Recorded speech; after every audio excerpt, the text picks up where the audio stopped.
update. Gagawa natin kulungan ng manok. Tapos nandiyan yung pato. Update natin. Native baboy. Pasok tayo. Pasok tayo mga ka-farmer. Yan, doon yung mga laking pato. Tapos, yan. Tapos, ito natin nilagay mamaya yung maliit na bibi. Yung sisiw. Sisiw pa lang. Sisiw na bibi. Tapos yun yung pato. Para dito silang sa loob ng net. Then, ito gagawin natin kulungan ng manok or pato para pagka umulan. Ganon silang masisilungan. Ayun si Ibang. Si Ibang. Hindi ko alam kung maglilim din ba itong manok na ito kasi ito, hindi ko alam kasi kung laki ng manok na ito. Nakailang itlog na siya. Pero, hindi pa siya nakapaglimlim na isang beses. Tapos, may itlog siya dito. May itlog.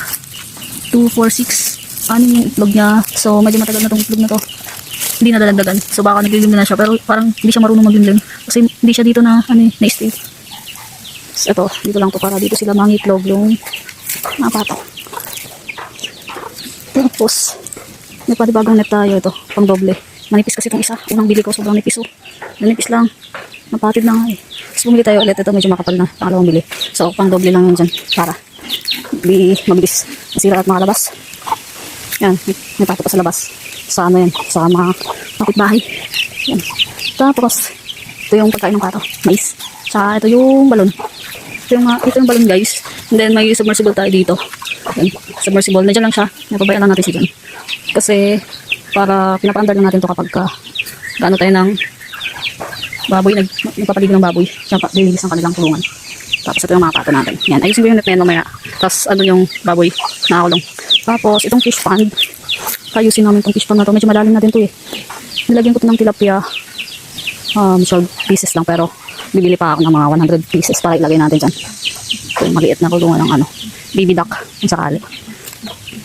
Tapos ayan, subabayan niyo po tayo mga ka-farmers. Ayan, ayusin natin tong fish pond na to kasi malapit na buhay dun sa gilid. Kasi ito, tambayan lang, pwede mamingwit habang palipas ng oras. Ganda dito guys, sarap po guys sa probinsya, walang stress. Ito lang kasi ang pagtatrabaho dito sa baba ay tuwa ako dito sa pagtrabaho ng mga kung ano. Makakatanggal stress siya guys. Parang siya, stress reliever. Ito yung net natin. So paikot ito 100 meters. 100 meters yan, paikot. Pero ayusin natin to. Kasi ito, medyo manipis na dito. Natin, malapit na buwal tong lupa dito.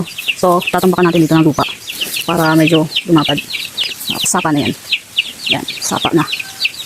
Tapos by next week natin lalagyan ito ng isda, tilapia. Lagyan namin dati ng hito, siguro mga 300 pieces. Pero hindi namin alam bakit hindi nagsilakihan.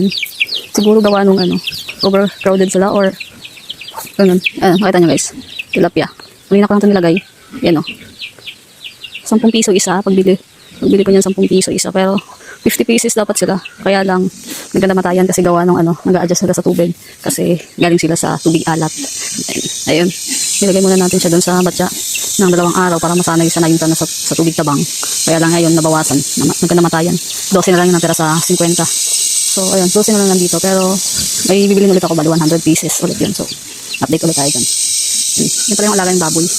Pero mag-i-extend ako dyan. Mga 2 pa. 2 kulungan pa dito para gawing inahin.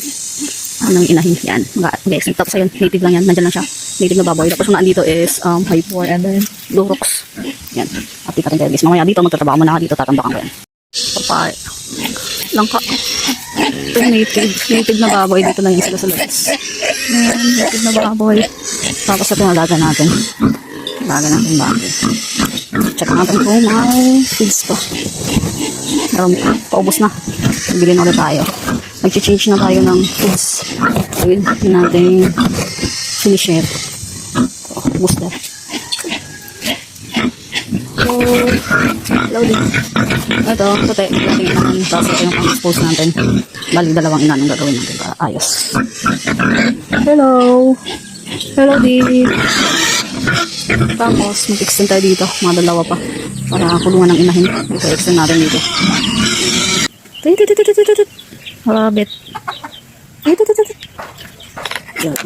Kids. Rabbit.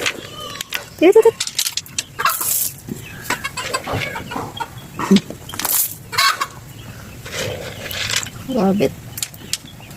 Tapos, punta tayo ng mga farmer sa sapa. Ilisin ko yung Okay. Nakasanbat na sila. Ibabalik na natin sila sa kanilang kulungan. Let's go! Let's go! Ibabalik sa inyong kulungan. Dito.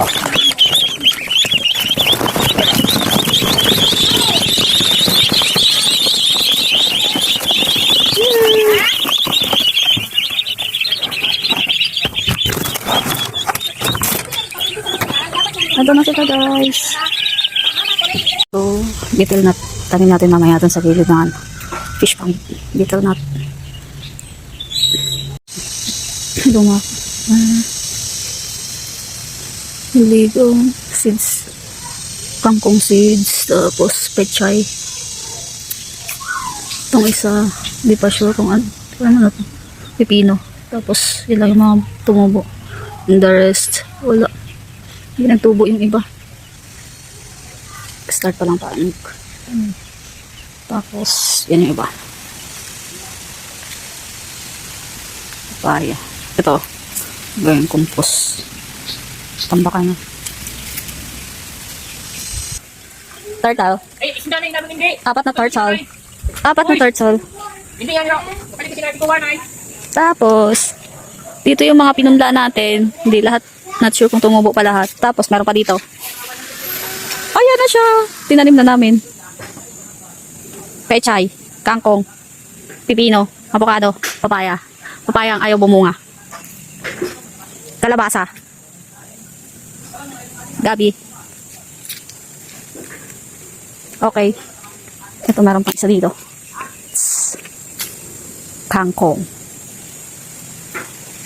Kangkong for today's video.